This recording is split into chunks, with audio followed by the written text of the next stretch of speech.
So for those of you who just came, my name is Danny Horns. I'm the Associate Dean of the College of Science and Health, co-chairing this event with Brian Birch from the Center for the Study of Ethics. This is the David R. Keller Environmental Ethics Symposium.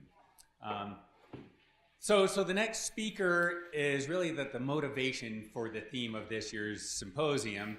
And if you were here earlier, you already heard this story. But I became aware of this issue of climate refugees thanks to a conversation with my friend, Phil Sutter, who is our next speaker.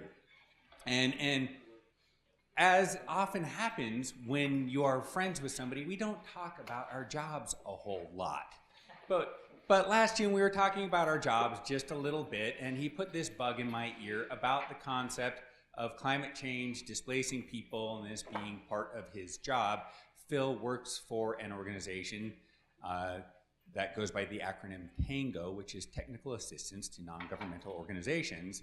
And what Phil spends his time doing is what he's going to talk about now, and that is helping people to develop resilience to climate change so that hopefully, first off, we can avoid people becoming displaced and becoming refugees in the first place.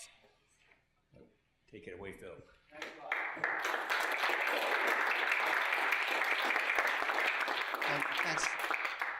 Thanks so much. Can you hear? Is this on? Yeah. Okay, good.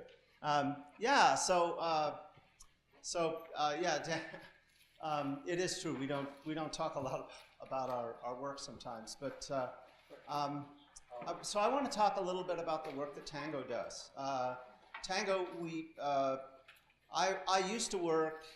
I've worked overseas for many years. I've lived in Bangladesh for several years. Lived in East Africa, several countries in East Africa for several years, and I worked for an organization called CARE, which many of you know, for about total of about 14 years, in two different stints.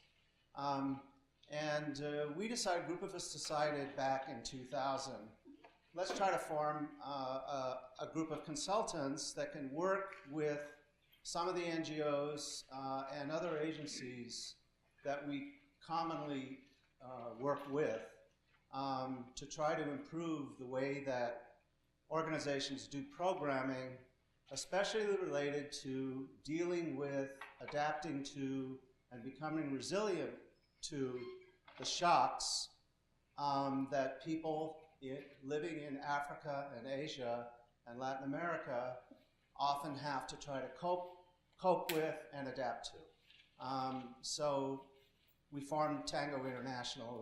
We're headquartered in Tucson. Several of us are associated with the University of Arizona. We have an office there. I was just telling somebody over lunch, sometimes we get people coming into the office wanting dancing lessons.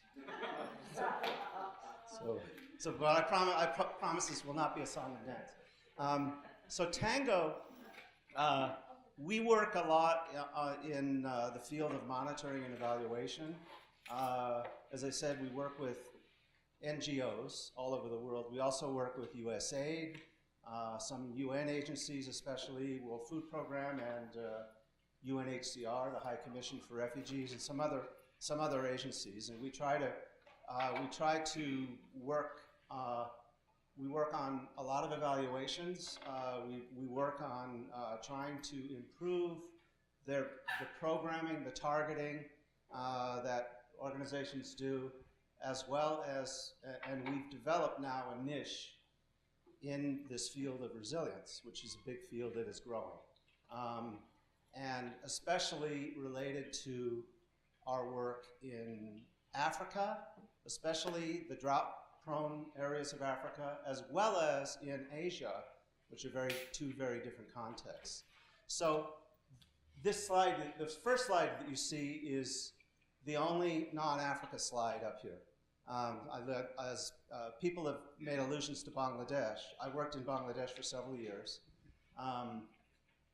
If you fly over Bangladesh in July, and every year, it's practically the whole country is practically underwater. So people deal with floods every year. But the floods are becoming more and more intensive. They're having to deal with the issues that we've been talking about today, and Bangladesh is one of those countries. That one person put a slide up where they showed what will happen if the sea keeps rising at a certain level in the next 50, 100, 200 years, what will happen to Bangladesh. And I don't know if you noticed it, but Bangladesh was completely underwater. So there is a prediction that Bangladesh will within the next 20 to 30 years, will lose 20% to 25% of its landmass, mostly along the Bay of Bengal. And Bangladesh right now is the most overpopulated country, most densely populated country in the world, outside of the city-states of Singapore and Hong Kong.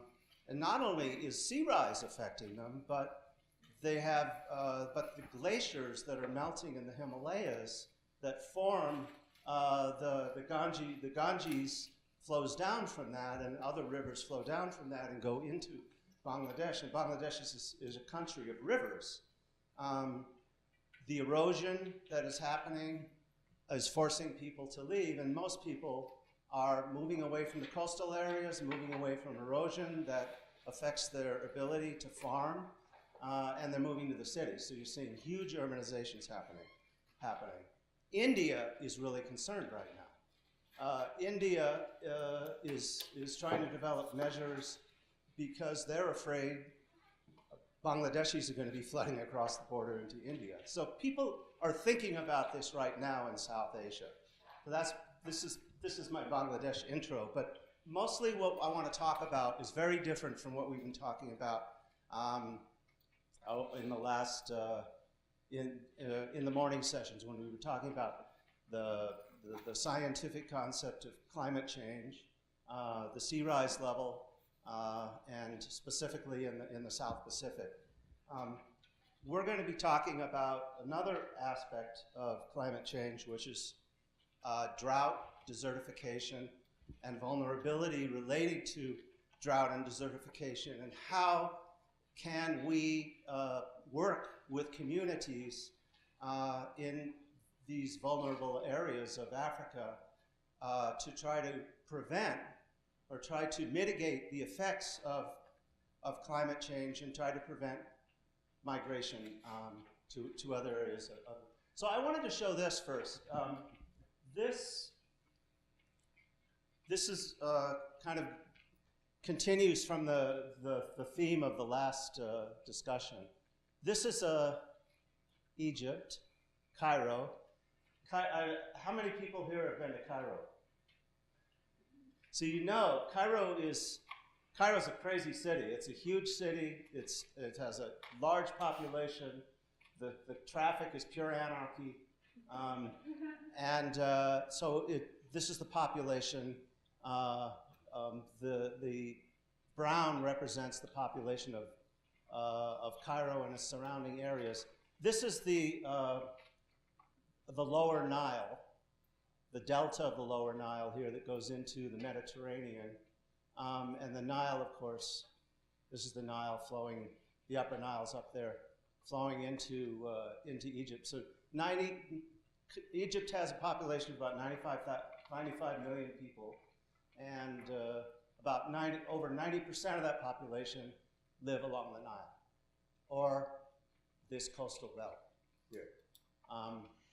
What the projection is, if you look at the dark blue, if there is a 2-meter rise, this dark blue will be completely inundated. If there's that's a 1-meter rise, I guess. Yeah, 1 meter is the dark blue. A 2-meter rise will lead to inundation from the sea of,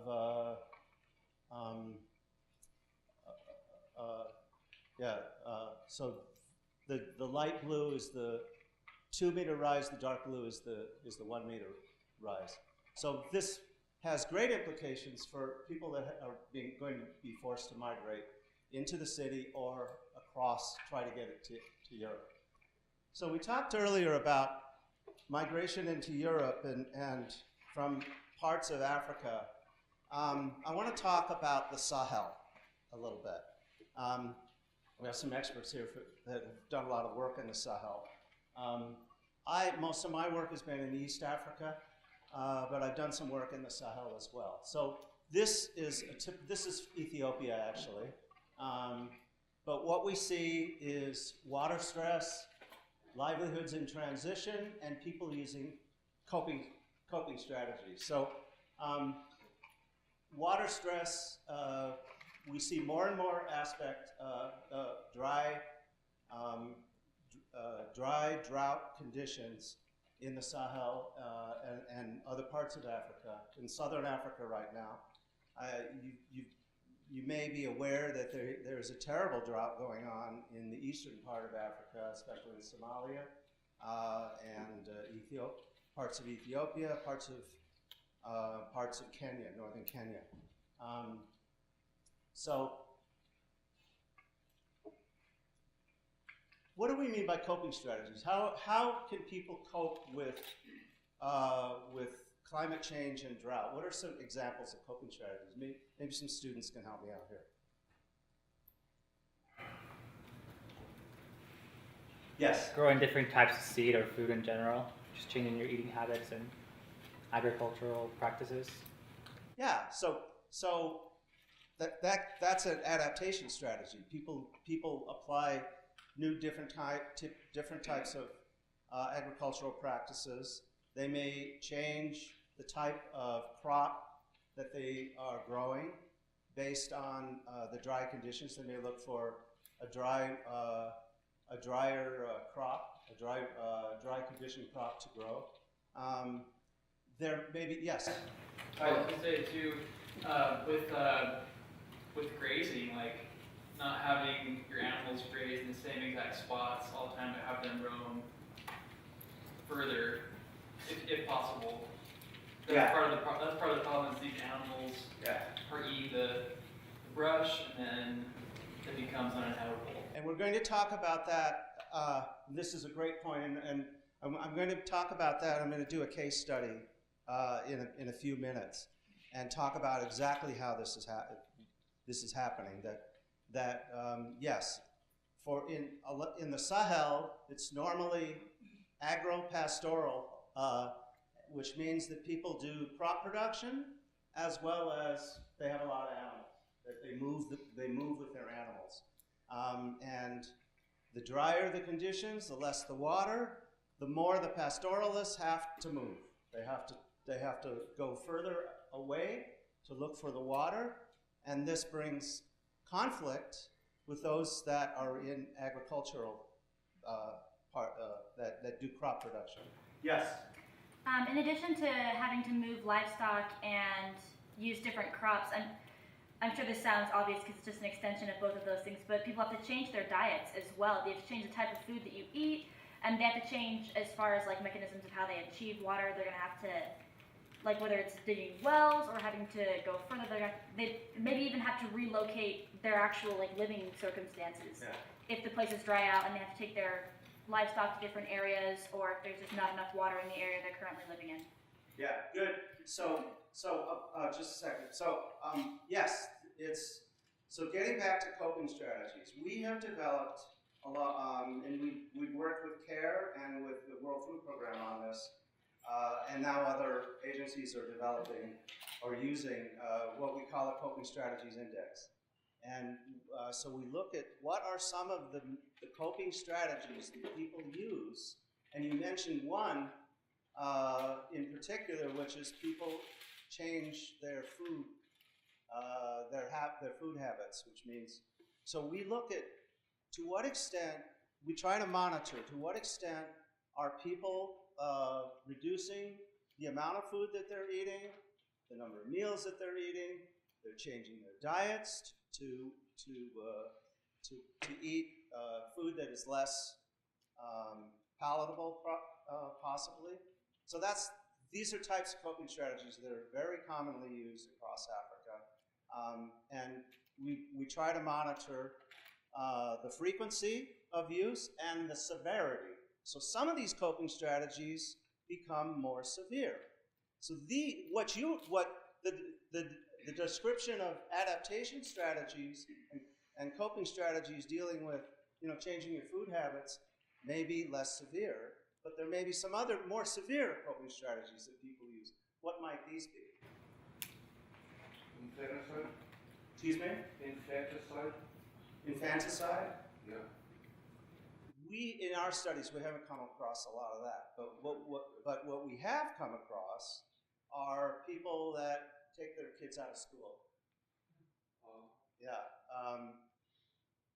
that's one. The people going to loan sharks because they don't have access to financial services. So they have to take a loan out to pay for food. And then finally, you get to migration. And that's one of the more severe coping strategies that people use. They leave the area. They have to move on.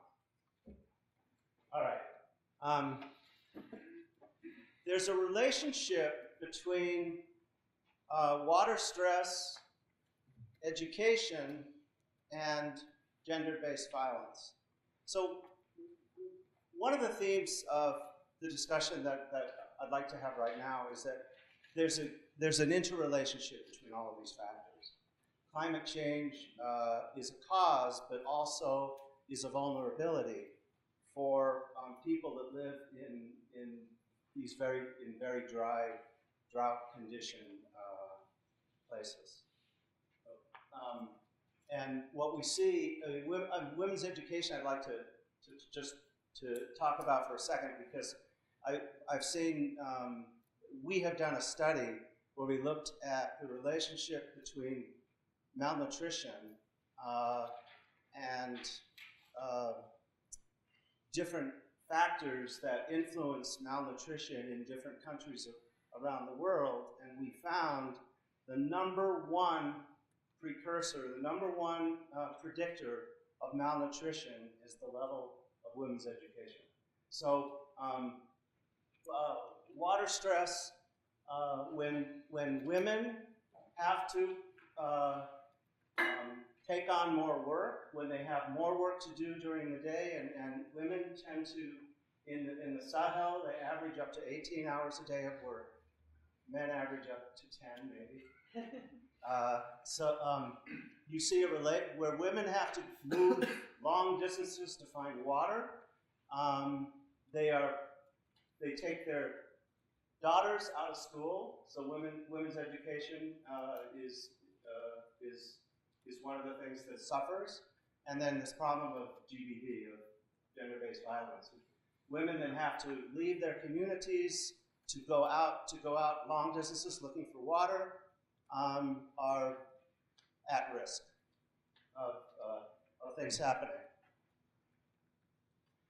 Okay, so the Sahel, so this is Africa. This is the North Africa. This is practically all of that is the Sahara Desert. And the Sahara Desert has been moving south as we see climate change and drier conditions.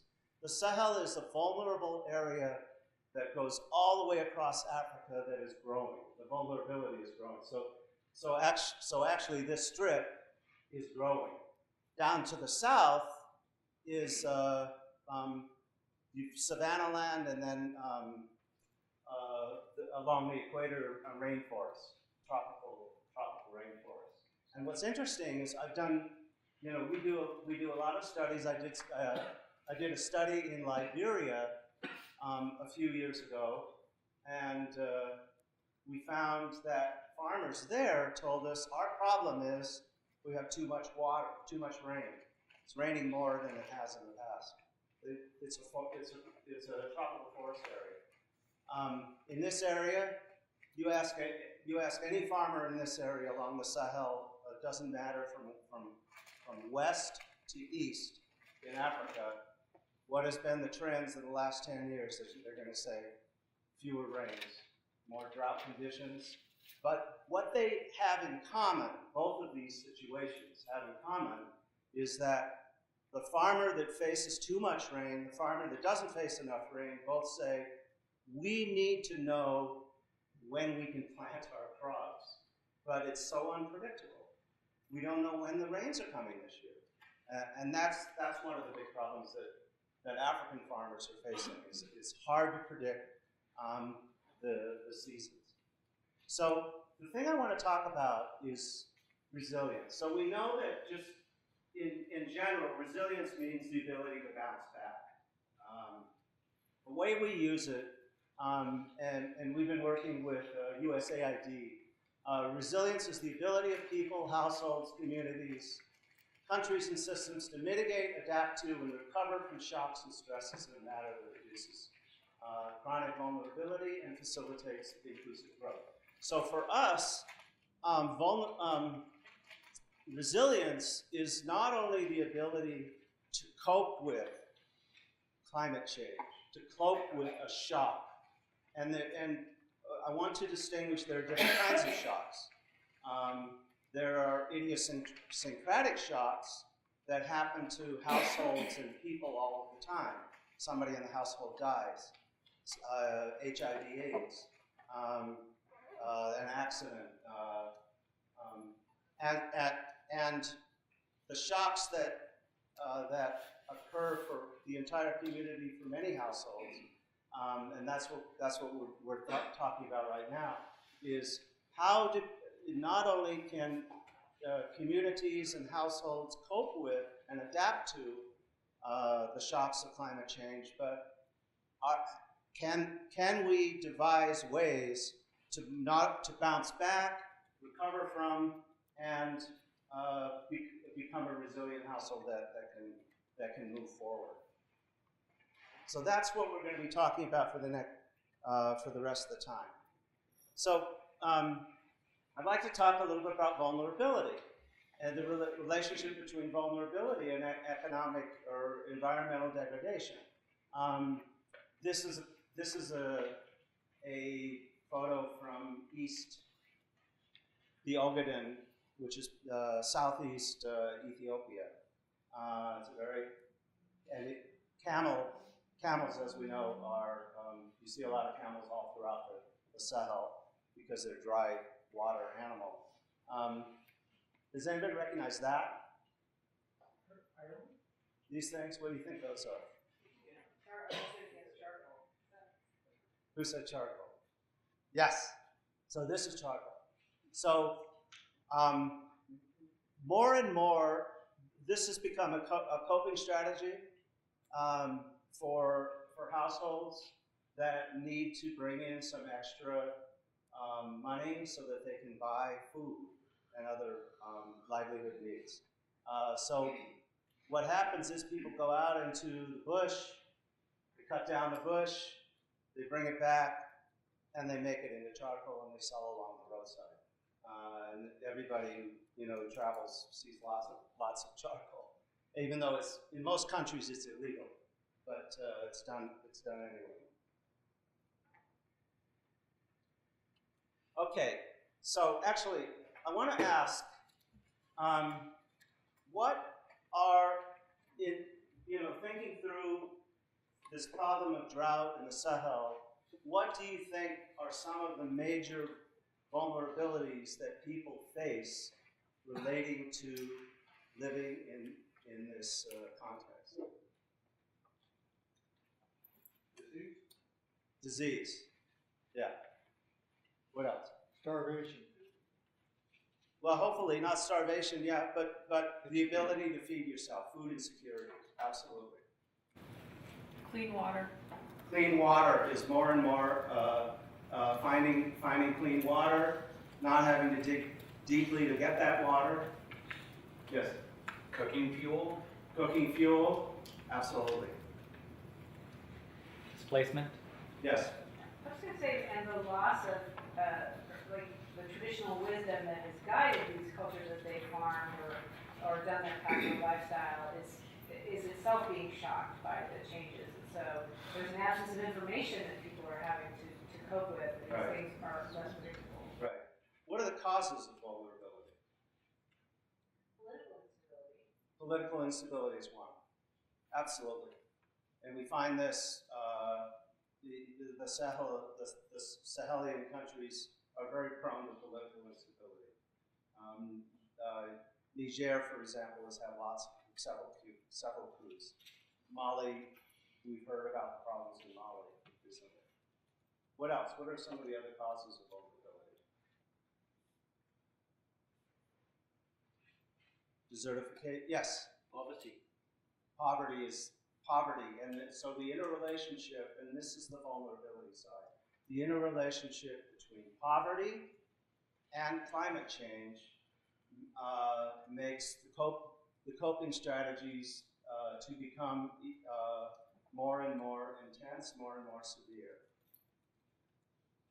Education, lack of education. And lack of education is huge, and we just, we talked about that earlier, that one of the most important predictors of malnutrition is the lack of, especially women's or girls' education. Okay, I don't know if you can read, does that come through? So there are a few that I just want to talk through a little bit. So the problem of desertification that we talked about earlier. Poverty came up already. Cyclical droughts, and we talked today about events happening around the world, and the intensity of these events. Droughts are becoming more and more intense. Weak governance, debt.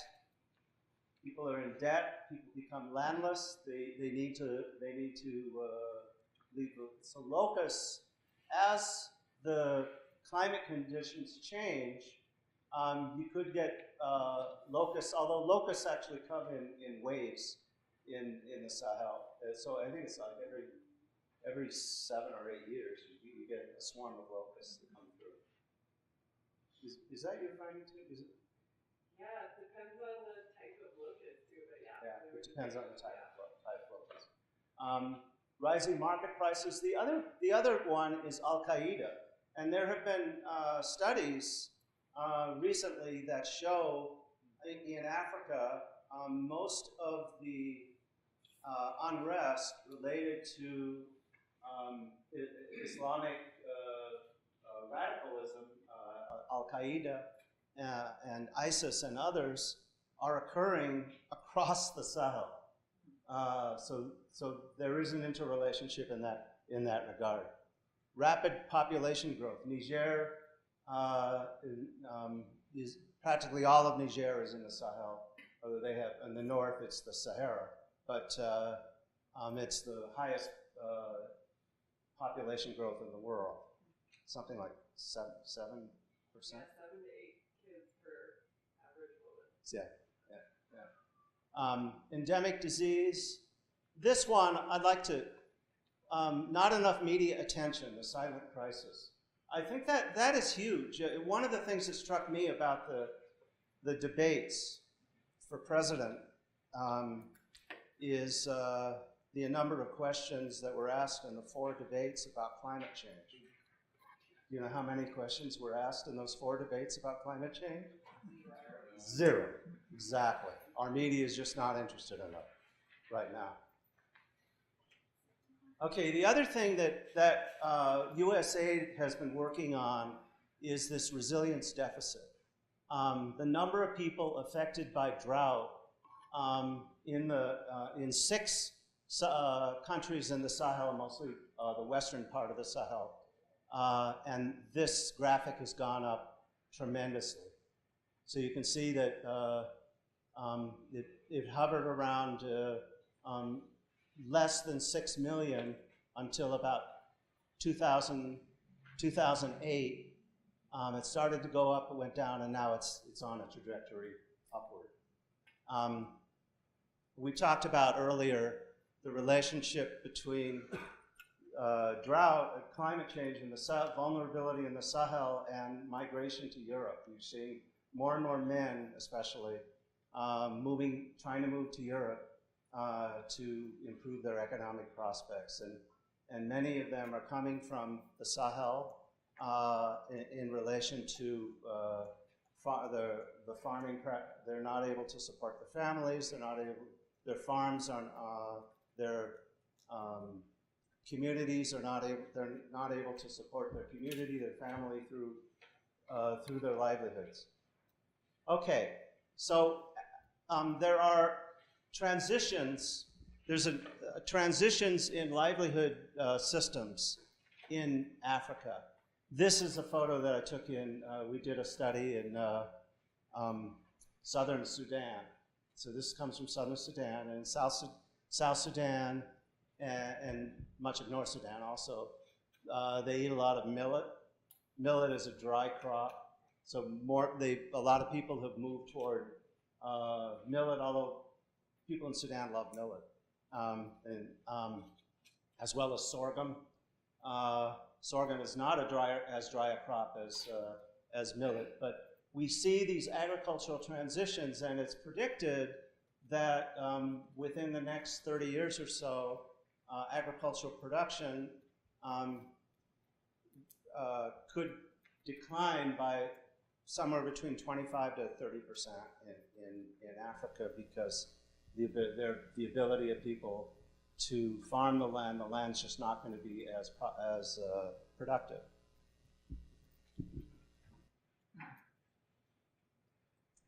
Okay, so I want to spend a little time on this. This is the TANGO conceptual framework that we use to think about how we think about resilience.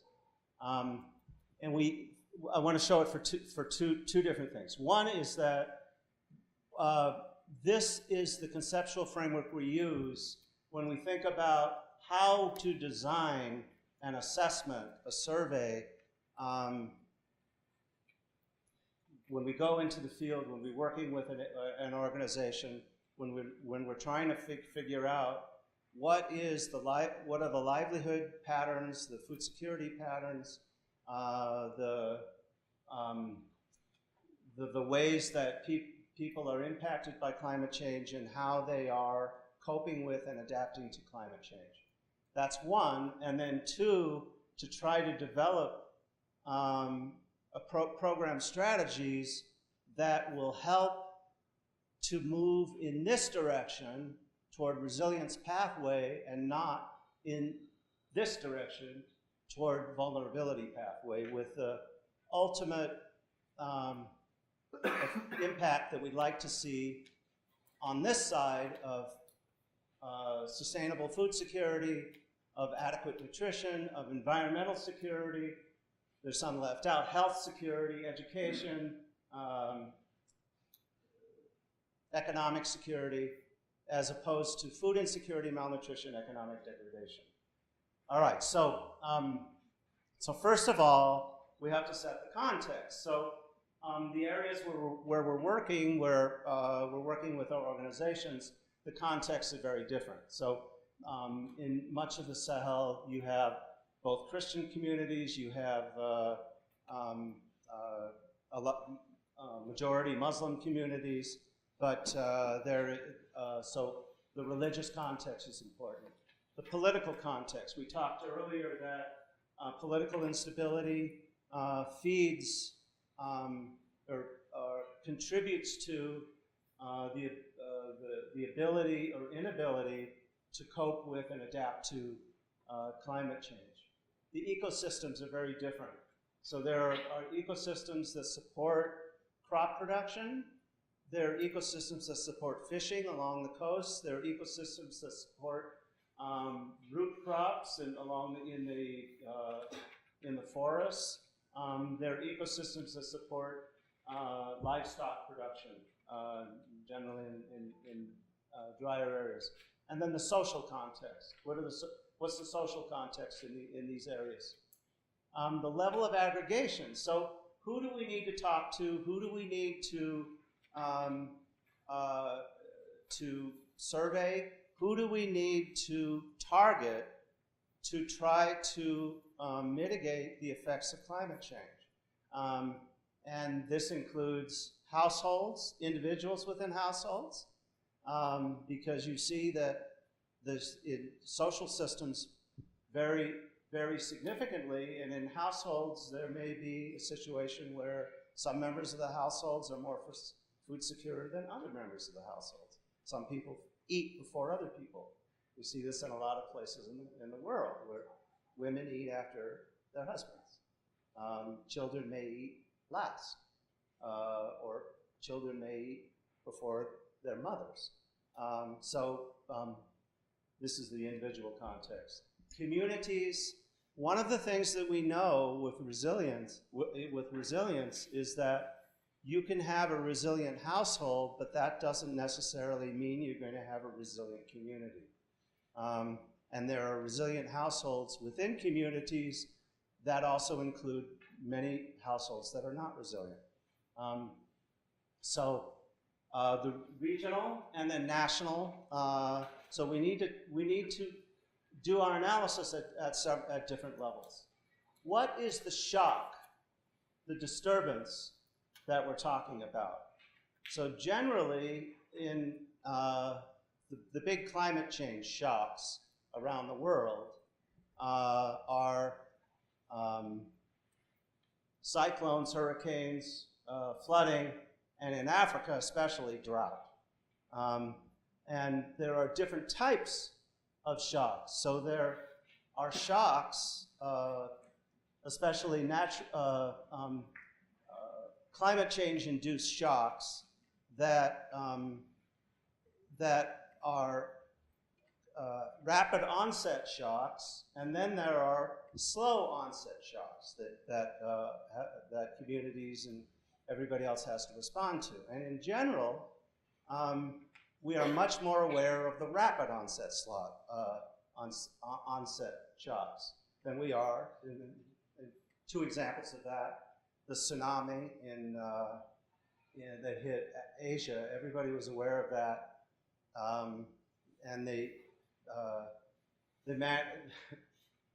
the agencies, the organizations around the world managed to mobilize a lot of response to that shock. Haiti is another example, the earthquake in Haiti.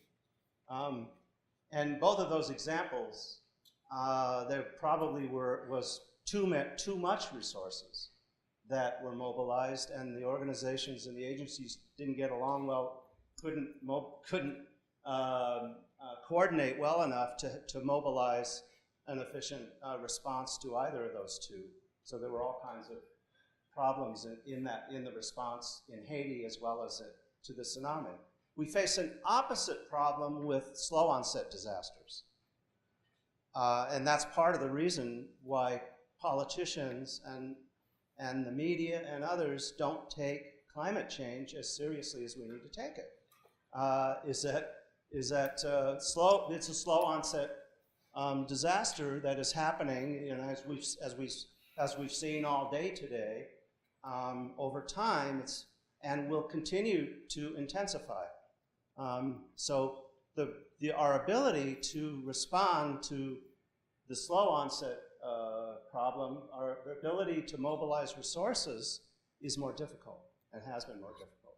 Yes? I've heard a lot of skepticism about climate change in the United States, but I hear no skepticism about the growth of the Sahara. That's been pretty well accepted, it seems like, by everybody. Shouldn't that make a difference? Yeah, it should.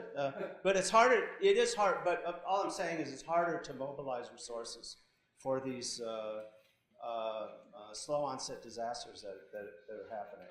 And organizations are finding it very difficult. And one of the things, Okay, so what's the level of exposure? So how many people have been exposed to this problem? What is the level of exposure? What's the intensity of that exposure? We want to get a good idea here of the ability of communities and households and nation and the country to absorb and adapt. What are the adaptive strategies that are used in relation to livelihood assets that people own, for example? So what are some examples of livelihood assets? We have some economists in this room. Students. What are some examples of livelihood assets? Yes. Could be the animals that they own. Yeah. Be a big one. Yeah, animals.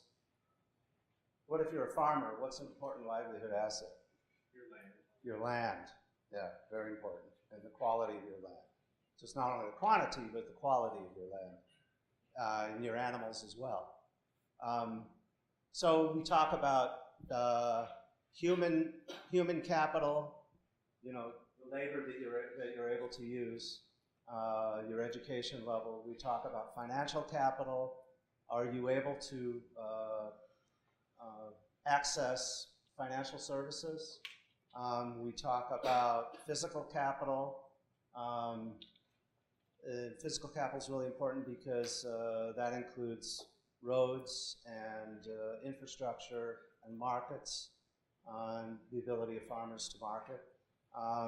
We talk about natural capital, the forests that are being degraded through climate change. Okay, the structures and the processes. So structures include institutions. How well are our institutions working for people, not only at the national level, but at community level? And who is able to access and participate in these institutions? Very often it's older men. Doesn't include women, doesn't include young people. So these are things that we keep in mind when we think about devising program strategy. And then livelihood strategies. So many of the people that live in the Sahel use an agro-pastoral strategy. So you see different you see crop producers, you see pastoralists who own livestock, and then more and more there's an interrelationship. There's a relationship to growing urban areas as well. Where people, there's a seasonality to livelihood strategies. Some people go to the cities to work for some time. Some members of the household may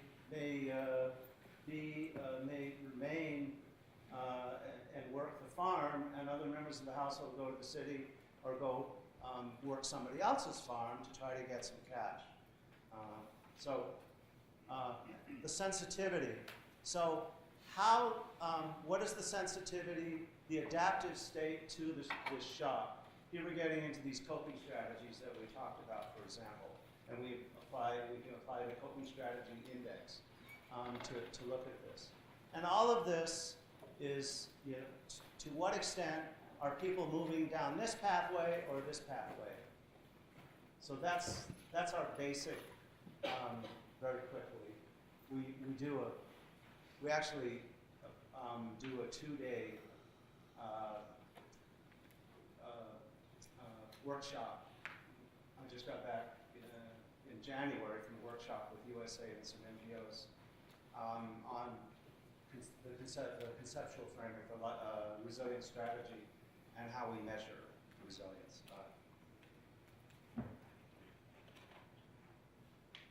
Okay, so what I want to do now is go to a case study, and I'm deliberately chosen a case study of a place that is actually below the Sahel zone.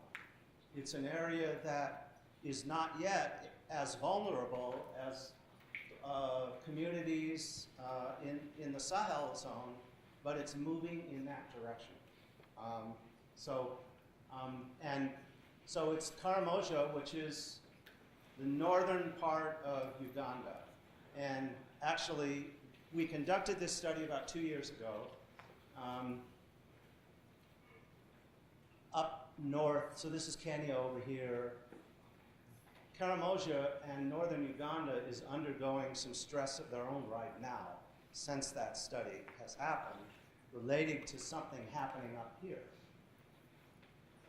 What is that? You guys must, I mean, if you watch the news, you should know it. There's one of the newest countries. I think it may be the newest country in the world. South Sudan got its independence in 2010. So we did a study, that photo that I showed you earlier in South Sudan, trying to look at, what are some strategies that a couple of the NGOs could use in South Sudan. But what's happened now is, with this war in South Sudan going on for the last 3 or 4 years, is that there's lots of refugees in Ethiopia over here, and lately the refugees are pouring into northern Uganda. So I don't know how they're affecting the people living in Karamoja. Okay, so we did this study with Mercy Corps. And Mercy Corps is on the forefront. Yes? I was going to ask, could you, for us ignorant, what is Mercy Corps? Yeah, Mercy Corps is an organization. They work, they do really good work on resilience. Actually, they're a leader among the NGOs in the United States in resilience. They're headquartered in Portland, Oregon. And yeah, so we did the study with Mercy Corps. Are they independent? I'm just trying to get a visual framework. Are they an independent consulting group? It's an NGO. It's a non-governmental organization that does. Do you know CARE? It's like CARE, Save the Children, World Vision, Catholic Relief Services. Those are all the big United U.S. Non-governmental organizations that work overseas in the poorest countries of the world. Perfect. Thank you. Yeah. All right.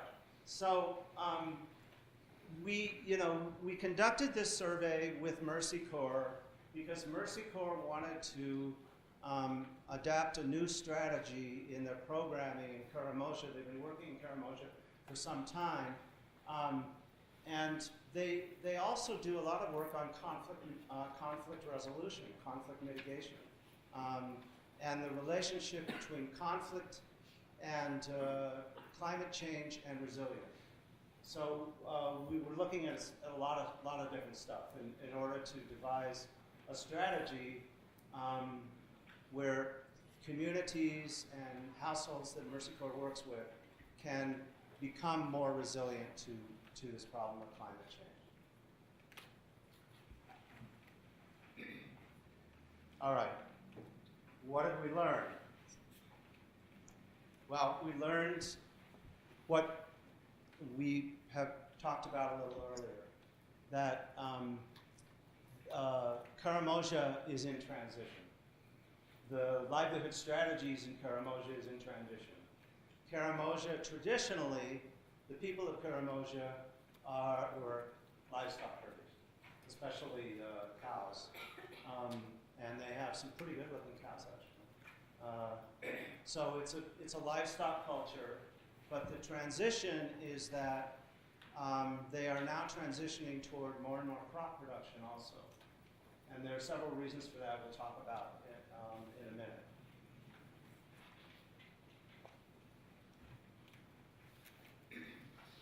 All right.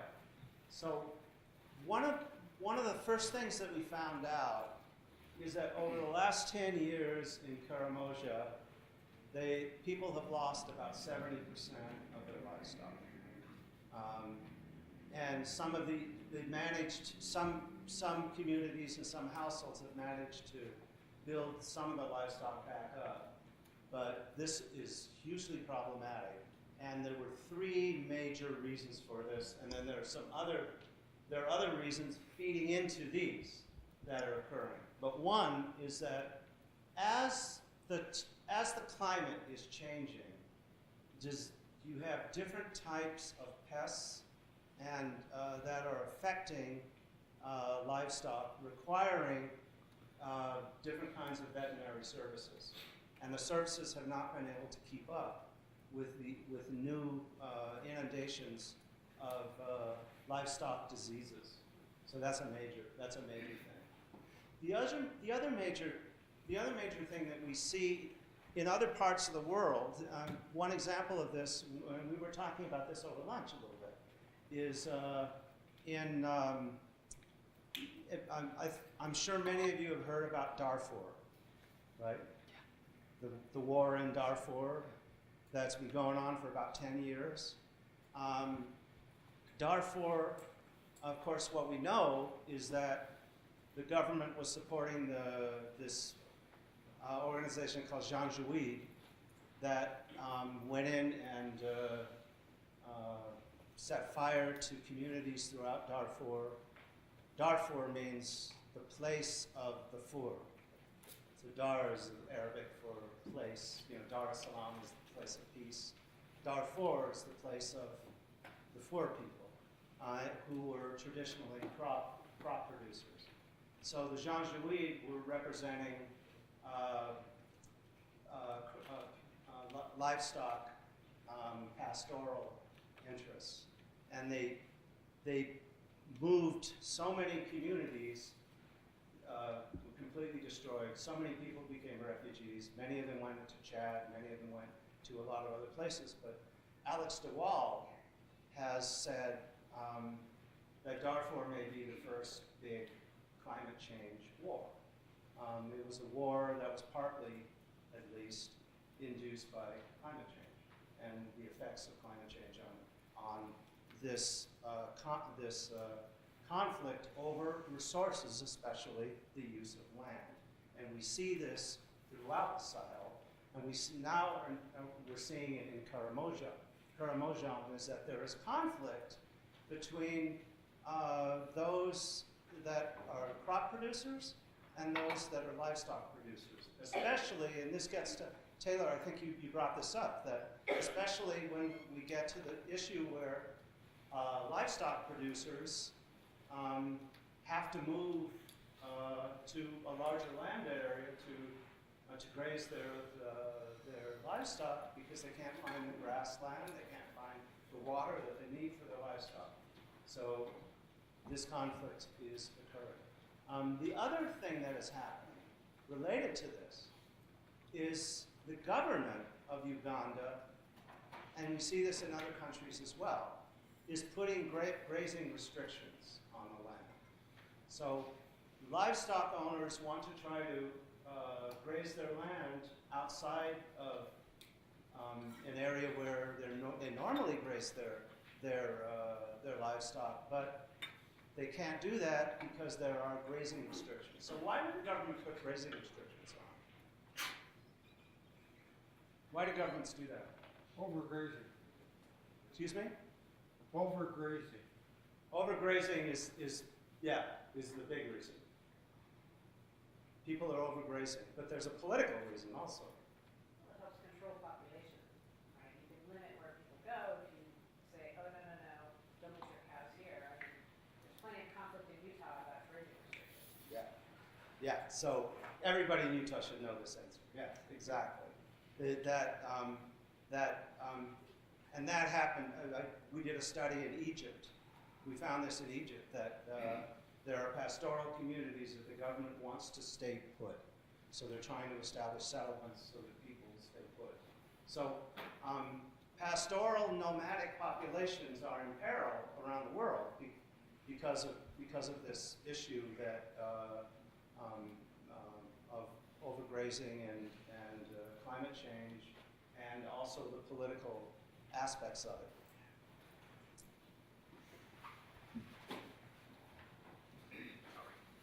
Okay, so what has happened with rural expansion, as we see people more and more crop production as well as livestock production, the other thing that we're seeing is the population growth that is occurring, is that more and more settlements, you see settlements growing up.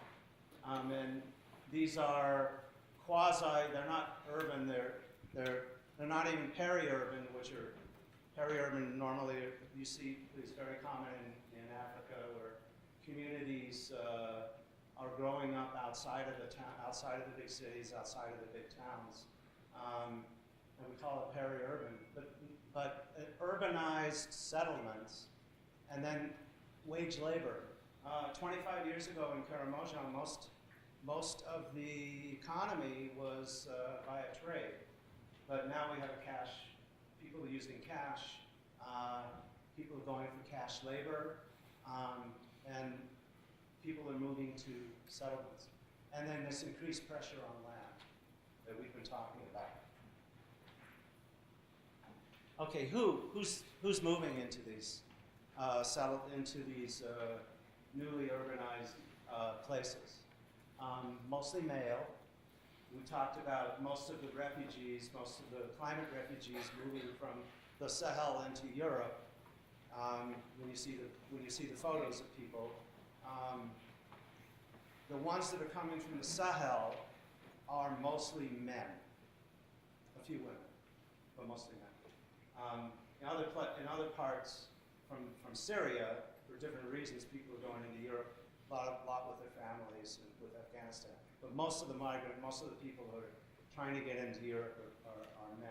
So the same at this, in these communities. You see a lot of male migrants, seasonal migrants, so people that work the land during the crop season or during the livestock season, or when they have to, if during the dry season especially, people need to raise the livestock further away from home, but during the agricultural season, the planting season, the weeding season, the harvesting season, fewer seasonal migrants. But when off season, you see a lot of migrants.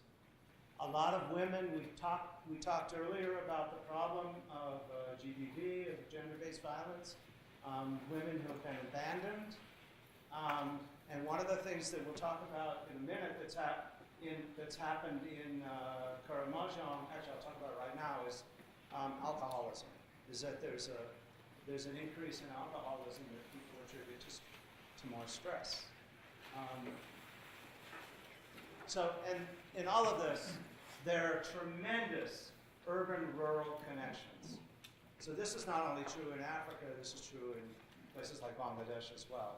There's a very strong urban rural connection. So you keep your connection to the rural, to your community, but you may be working part-time in an urban context as well. All right, so just adding another layer to our analysis of what's going on. We talked. The issue of pastoralism livelihood strategies are changing. We see settlement patterns relating to this problem that I talked about earlier. Firewood, more and more firewood and charcoal sales.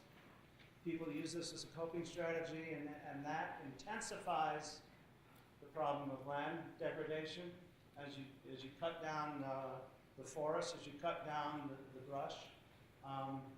Land clearing for agricultural production. We see this in a huge way in other parts of the world, in the Amazon, for example.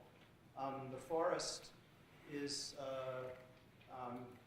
we see CO2 emissions,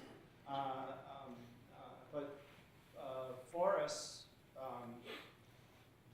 the cutting down of forests in the Amazon and in Indonesia, especially, is a contributor to climate change, and we see huge amounts of land clearance going on as corporate interests and large farming interests in both Indonesia and in the Amazon. Palm oil production is rising and needs that kind of land, so the forests are being chopped out for that. And then in the Amazon in Brazil, there's a huge conflict between forest peoples and livestock owners. Yes? Is there much of that occurring in the Sahel and Central Africa? Not with the forest yet. Corporate or big money? There is some. European industry? Absolutely. Yes. Yeah, but it's different industries. But absolutely there is. Yeah. And in the places that have natural, some of the natural resources that can be mined, Congo is going through this right now in a big way. Yeah, petroleum interests, Angola. And then the relationship in Angola, for example, between the petroleum interests and corruption is tight. it's a good correlation. Okay, the other problem is this lack of land tenure. One of the things in a lot of parts in Africa is that land tenure tends to be community as well, but then you have this individual land tenure that is kind of competing with the community land tenure systems that have always been in place. So you could be living in a community for hundreds and hundreds of years. You have access to a piece of land. You've been working this land, but the community doesn't see that. The community sees this as your land, your family's land, but also community land. It's and it differs from country to country, from context to context, but it's an interesting concept that land tenure it's difficult that land tenure system is not bureaucratized or is not administered so that that people know exactly, I own this piece of land and I have tenure to this land. So there often is a threat that you could lose your land at some point. And we have this in the United States where people, the relationship between, a lot of cowboy movies do it. The relationship between crop producers and livestock producers was not clear about who had access to the land. And then the number of farmers is increasing as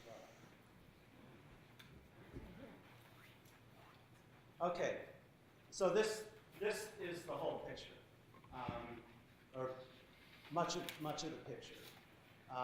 That we see increased settlements, rural expansion, urbanization, firewood charcoal sales, land clearing, lack of land tenure, overuse of the grazing land, all contributing to land degradation. In response, the government has issued grazing restrictions. We have this problem of conflict, disease, distress sales that have impacted on livestock ownership and the number of livestock and the value of those livestock. So, for example, one of the ways that we try to establish early warning, if you have a good early warning system, one of the factors that you look at in an early warning system is the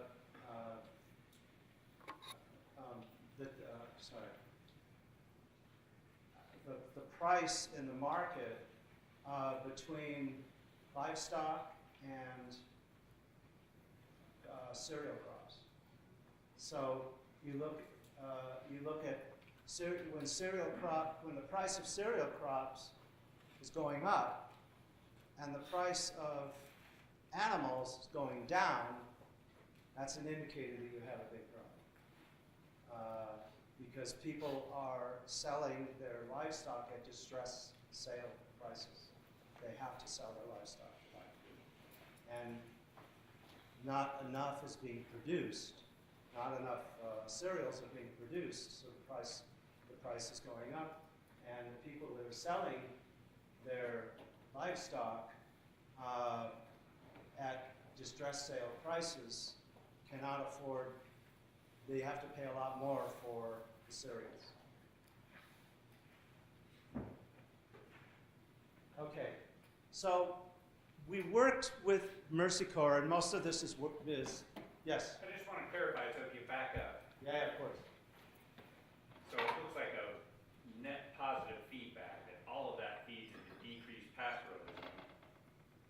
Yeah, It produces more farmers, which then exacerbates the problem, and it's further decreases pastoralism. yeah, and it becomes a negative cycle.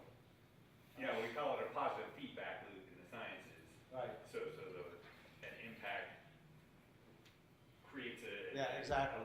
It is. It's a worsening of positive that impact. feedback loop. Yeah. So that's why you have arrows going in both directions. Right.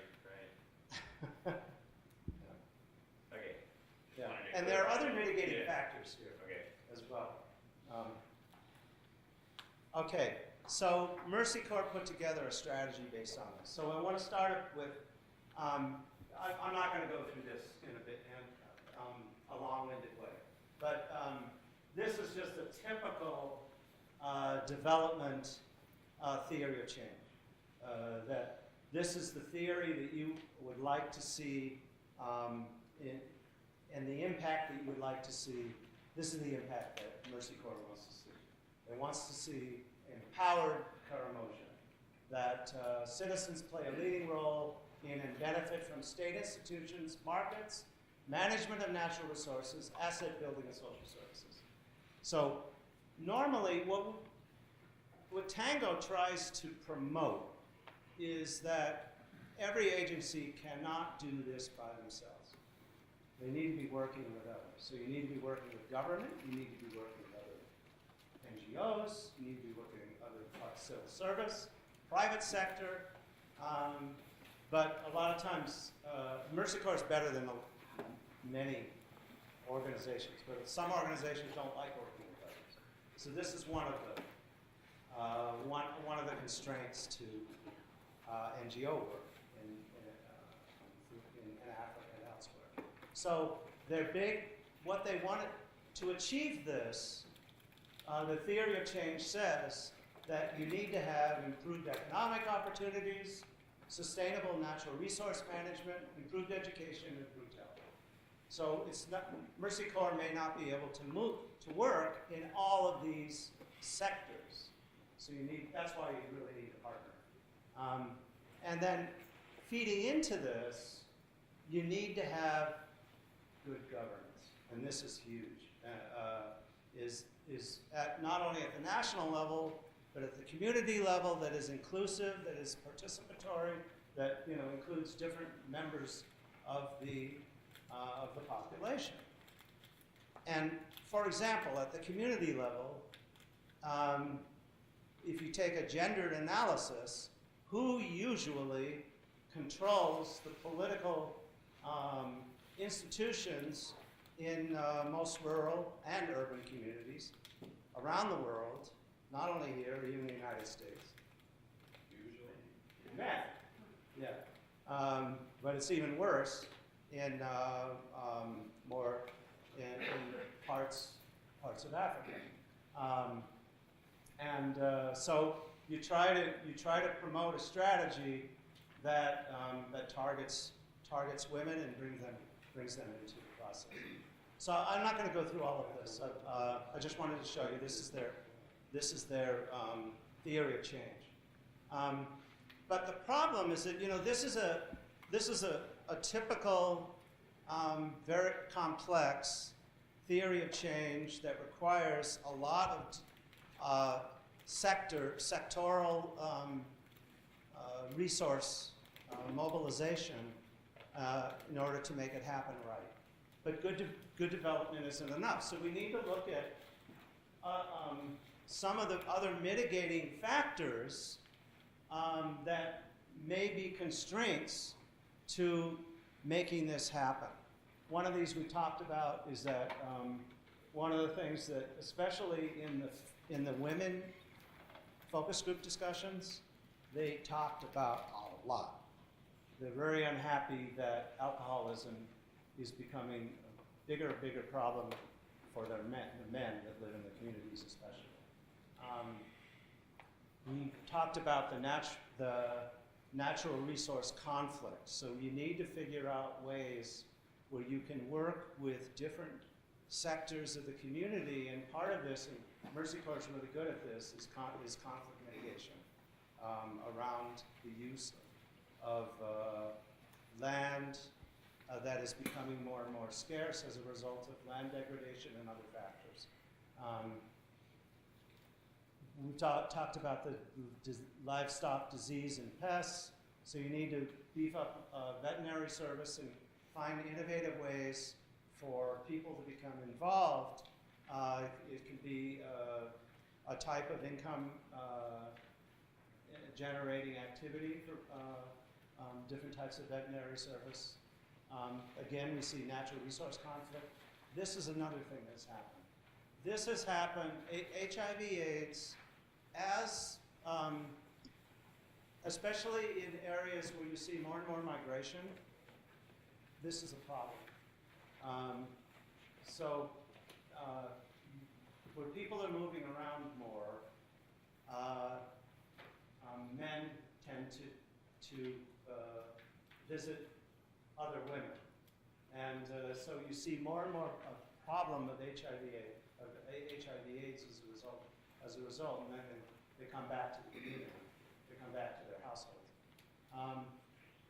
Rainfall variability is obviously one of the overlying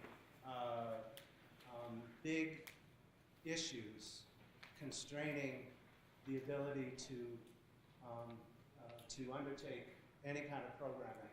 So rainfall variability relates very much to trying to put together sustainable natural resource management strategies as well as improved economic opportunities. Okay. Is this slide okay? It's clear? Okay. All right. So the point I was making back there is that the program then would need to target different members of communities that are affected by climate change. So there are different target households, different target people. One of these is livestock producers. Karamojong was traditionally a pastoral livelihood strategy. So the livestock producers, we need to figure out ways that they can deal with this problem of they need better veterinary service. They have this problem related to this problem that the pests have increased, the land has become degraded, and conflict is a huge problem.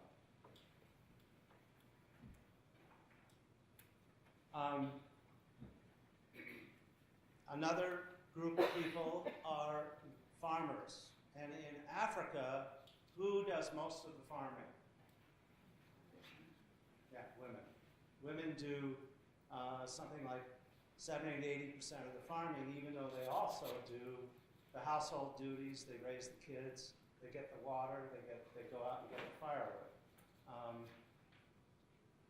So farmers, obviously we need to devise natural resource management, NRM strategies around the problem of rainfall, introduce new types of crops and how to grow those crops, possibly related to drought-induced problems. And then pests are a problem affecting crops as well. Urban migrants. So people are now moving more and more into urbanized areas where there are diseases, gender-based violence, exploitation, in terms of you have to find work, but everybody else wants work. It's easy to exploit. And then rainfall patterns.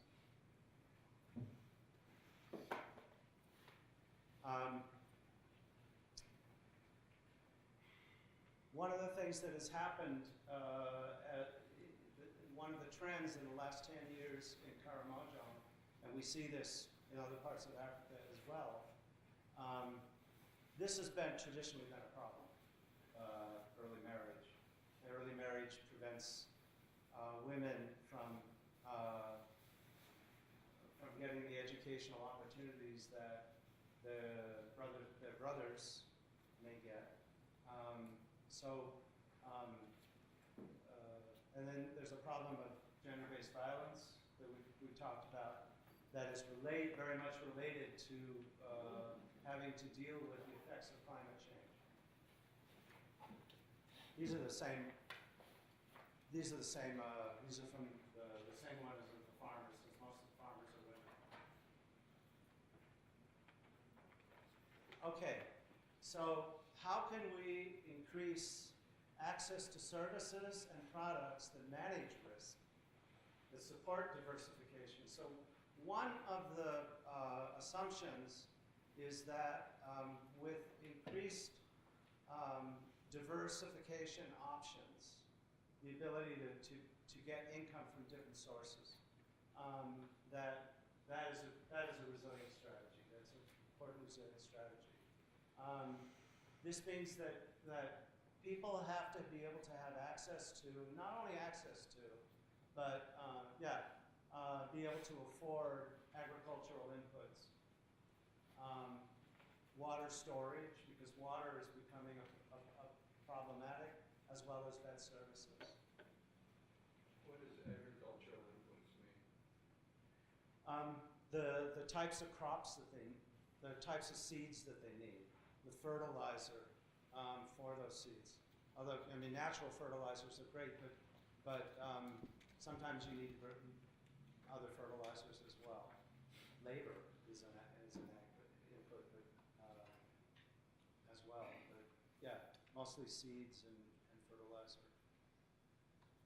Sometimes pesticides also. If you've got a pest problem, you need to figure out a way to deal with those pests. Transport also. Absolutely, yeah. Good question. Yes? Yes, I'm wondering why birth control is not part of the access to services. Access to birth control. Yeah. Is there a reason it's not? Well, in this particular program, birth control, women's access to reproductive health services in general is very important. And birth control is part of that. So, yes, but I would say within that context, absolutely, birth control. But there's a relationship between overpopulation, and poverty and development. That is that people have more children in poorer environments where the health care is not good, in order to ensure that they have enough people that can look after them in old age, and as well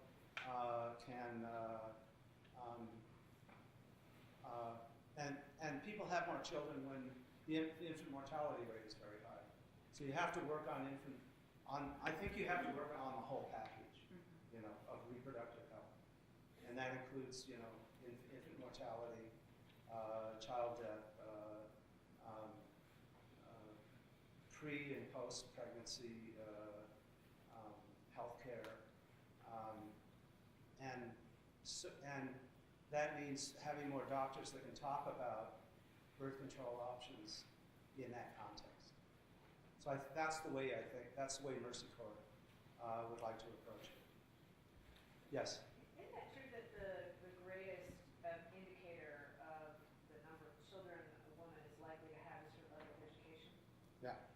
So that if you keep girls in place with stable communities so that they can go to school more, Yeah. the more they get educated, their family size decreases, which then decreases poverty. Yeah. It's completely interrelated. Absolutely. Women's education and poverty Yeah. and access, therefore, to birth control. Absolutely. The more educated they are, the more likely they are to have to understand or seek out Yeah. fertility control of some kind. Right. Does the Mercy Corps not believe in certain types of birth control? No, they do believe in birth. okay.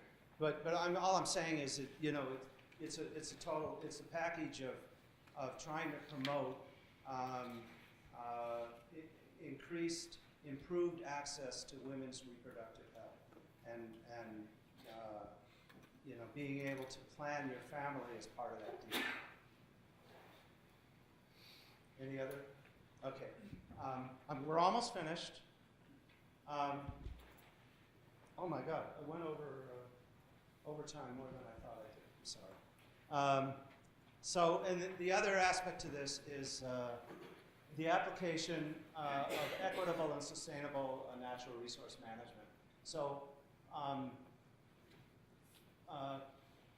figuring out ways to improve land use, to try to make the soils more productive, and then figuring out ways toward land tenure. So, for example, I've got a photo from Ethiopia of a terracing system where you use different types of bunding and terracing to increase the moisture in the soil, to increase, to improve the ability of farmers to farm the soil. You know, Ethiopia is a different context because it's very mountainous, so but also dry. So there are different, and you can see that the land doesn't look, there's not a lot of forests in these mountains. So you have to figure out ways to use the land efficiently. And then finally, no, not finally, but the second to last one is that care has a really important and really effective strategy. CARE now works. The overall impact that they would like to see in all of the programming around the world is increased social and economic empowerment of women that they work with. And one of the ways to do that is to promote promote access to financial services for women, so that women can become more economically independent. And you know, most of the farmers that we saw in Karamojong and elsewhere are women. So this is an aspect that a lot of organizations are working on. And CARE has taken a big lead. They work in many communities where they work through savings and loan associations, and it's a model that they use throughout the Sahel, and not only the Sahel, Bangladesh, many other countries. And then this is hugely important. This is the last one, which is increased access to and use of information. So nowadays, one of the most important things to own is a cell phone throughout Africa, throughout, you know, even the poorest parts of Africa. And part of the reason for that cell phone is to get increased access to information. So there are different ways. So farmers need better information that they can is not only available, but they have access to climate information. You know, what's happening with the climate. Market prices, so they know when and when not to sell. And then early warning systems. We have early warning systems. USAID operates one called FuseNet, which operates and is an effective, but they're losing a lot of their funding, and there's a very good chance they may lose more this year. But you could have community-level early warning systems as well, where community is involved in using some early warning tools to figure out what's the best strategy to go forward to mitigate this effect of climate change on households that are vulnerable to shocks, to climate-induced shocks. So that is my presentation.